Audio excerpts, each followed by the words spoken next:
Je suis originaire du district de Shekhurpura. Ma famille est chrétienne depuis plusieurs siècles, même 1000 ans, on pourrait dire. Alors, moi, j'ai reçu la foi de mes parents, qui sont chrétiens de naissance. Nous avions notre propre paroisse, notre propre église. Et il se trouve que c'était mon oncle paternel, le frère aîné de mon père, qui dirigeait l'église. Donc, depuis l'enfance, j'ai baigné dans la foi.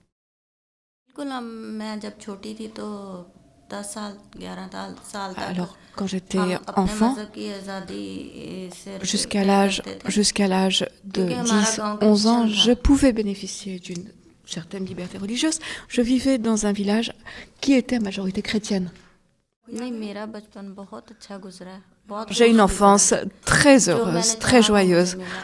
J'étais choyée, j'ai été comblée par la vie, je recevais tout ce que je demandais. On peut dire que je n'ai manqué de rien.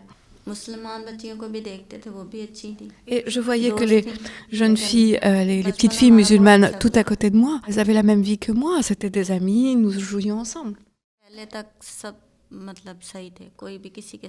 Avant mon mariage, je n'avais aucune difficulté avec la communauté musulmane, il n'y avait aucune acrimonie. Alors, en effet, après mon mariage, nous avions des tensions avec le chef du village et parfois avec les voisins aussi. Le climat a été plutôt tendu et je pense que c'est justement cette rivalité, ce conflit qui m'a amenée à vivre ce que j'ai vécu. À aucun moment je ne pouvais concevoir qu'il y aurait une telle violence contre moi. Je pense qu'en effet, c'était un complot qui a été fomenté. Alors, moi, je lisais beaucoup les évangiles et surtout, je récitais perpétuellement le « Je vous salue Marie ».